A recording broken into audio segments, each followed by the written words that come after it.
നമസ്കാരം. സൂണികളെല്ലാം ഇന്നലെ മിക്സഡ് ആയിട്ടാണ് ക്ലോസ് ചെയ്തത്. എല്ലാവരും പ്രതീക്ഷിച്ചിരുന്ന റേറ്റ് കട്ട് 25 ബേസിസ് പോയിന്റ് ആണ് കട്ട് ചെയ്തിരിക്കുന്നത്.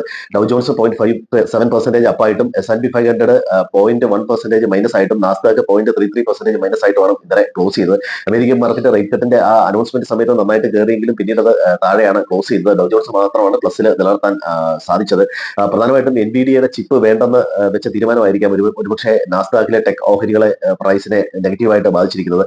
റേറ്റ് കട്ടിനെ സംബന്ധിച്ച് പറയുകയാണെങ്കിൽ റേറ്റ് കട്ട് ഒരു താൽക്കാലികമായ ഒരു നടപടിയാണെന്നാണ് ഫെഡ് ചെയർമാന്റെ ഭാഗത്ത് നിന്ന് ഉണ്ടായിരിക്കുന്നത്. റിസ്ക് മാനേജ്മെന്റിന്റെ ഭാഗമായിട്ടുള്ള ഒരു പരിശീലനമാണ്. തൊഴിൽ മേഖല കാര്യമായിട്ട് വളരുന്നില്ല, അത് അമേരിക്കൻ എക്കോണമിയെ ബാധിക്കാൻ സാധ്യതയുണ്ട്, മോശമായി ബാധിക്കാൻ സാധ്യതയുണ്ട്. അതുകൊണ്ട് മാത്രമാണ് ഇത്തരത്തിലൊരു റേറ്റ് കട്ട് എന്നാണ് പറഞ്ഞിരിക്കുന്നത്. ഈ വർഷം തന്നെ ഒരു പക്ഷേ 2 റേറ്റ് കട്ടുകൾ ഉണ്ടായേക്കാം, 26-ൽ ഒരു റേറ്റ് കട്ടുകൾ ഉണ്ടായേക്കാം എന്നുള്ള ഒരു കമന്റ് ഉണ്ട്. അത് മാത്രമാണ് മാർക്കറ്റ് ആ സമയത്ത് വെയിറ്റ് ചെയ്തിരുന്നത്. 25 ബേസിസ് പോയിന്റ് ഓൾറെഡി എല്ലാവരും ഡിസ്കൗണ്ട് ചെയ്തിരുന്നതാണ്. നേരത്തെ മാർക്കറ്റ് ഓൾറെഡി ഡിസ്കൗണ്ട് ചെയ്തിരുന്നതാണ്. അതുകൂടാതെ തന്നെ ഒരുപക്ഷെ അതായിരിക്കാം യൂസ് മാർക്കറ്റിലെ 2 ഇൻഡെക്സുകൾ മൈനസിലേക്ക് ക്ലോസ് ചെയ്തത്. ഇനി ഇന്ത്യൻ മാർക്കറ്റ് ഇതിപ്പോൾ GNX നിഫ്റ്റി ഏതാണ്ട് 80 പോയിന്റോളം പ്ലസ് ആയിട്ടാണ് ട്രേഡ് ചെയ്തിരിക്കുന്നത്.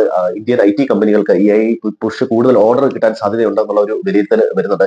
അതുകൂടാതെ തന്നെ ഇതിൽ IT കമ്പനികളും ബാങ്കിങ് സ്റ്റോക്കുകളും നന്നായിട്ട് കയറിയിരുന്നു. ബാങ്കിങ് സ്റ്റോക്ക് കയറാൻ ഒരു കാരണം കാണുന്നത് ഒന്ന്, SBIയും ഫെഡറൽ ബാങ്കും ഒക്കെ യെസ് ബാങ്കിന്റെ കൂടുതൽ ഷെയർ വിറ്റിട്ടുണ്ട്. അത്യാവശ്യം കടമുള്ള കമ്പനിയായിരുന്നു യെസ് ബാങ്ക്. അപ്പോൾ അവരുടെ ഷെയർ വിറ്റത് ഒരുപക്ഷെ ഇത്തരം ബാങ്കുകൾക്ക് പോസിറ്റീവ് ആയിരിക്കാം.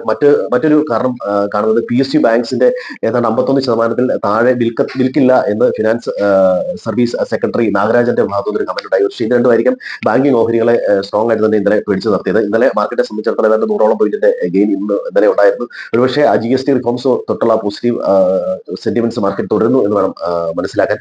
ഇന്ന് പ്രധാനമായ ഡേറ്റകളുള്ളത് ഒന്ന് UK ഇൻഡസ്ട്രിയൽ ഡിസിഷൻ ഡേറ്റയുണ്ട്, US വീക്ക്ലി ജോബ് ഡേറ്റയും ഉണ്ട്. ഇതാണ് ഇന്ന് വരാനിരിക്കുന്ന പ്രധാനപ്പെട്ട ഡേറ്റകൾ. ബാക്കി സ്റ്റോക്ക് സ്പെസിഫിക് ന്യൂസ് നോക്കിയാൽ ബാങ്കുകളെയും അതുപോലെ പെൻഷൻ ഫണ്ട്, ഫോറിൻ FPIയെയും കൊമോഡിറ്റീസിൽ ഇൻവെസ്റ്റ് ചെയ്യാൻ അലോ ചെയ്യുന്നു എന്ന തരത്തിലുള്ള ഒരു വാർത്ത വന്നിട്ടുണ്ട്. അത് MCXന് പോസിറ്റീവാണ്. അദാനി ഏതാണ്ട് 3000 കോടി രൂപ വീണ്ടും പോർട്ട് ബിസിനസ്സിലേക്ക് ഇൻവെസ്റ്റ് ചെയ്യുന്നു എന്ന തരത്തിലുള്ള വാർത്തയുണ്ട്. മാൻകൈൻഡ് ഫാർമ ഓപ്പൺ AI ആയിട്ട് AI മേഖലയിലേക്ക് ഒരു ജോയിന്റ് ഹാൻഡ് വന്നിട്ടുണ്ട്. മറ്റൊന്ന് NTPC 2800 മെഗാവാട്ടിന്റെ ഒരു ന്യൂക്ലിയർ പവർ പ്രോജക്ട് രാജസ്ഥാനിൽ തുടക്കുന്നു. അതുപോലെ Tata AMC dynamic equity fund gift സിറ്റിയിൽ പുതിയതായിട്ട് വരുന്നു. ഇതൊക്കെയാണ് പ്രധാനപ്പെട്ട ന്യൂസ്. ഇപ്പോൾ സ്റ്റോക്ക് സ്പെസിഫിക് ആയിട്ട് നീങ്ങുക.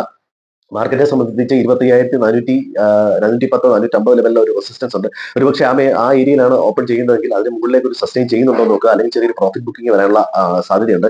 25,250 25,140 ലെവൽ സപ്പോർട്ടായിട്ട് നിൽക്കുന്നുണ്ട്. അപ്പോൾ എല്ലാവർക്കും നല്ലൊരു ട്രേഡിംഗ് ദിനം ആശംസിക്കുന്നു. Thank you.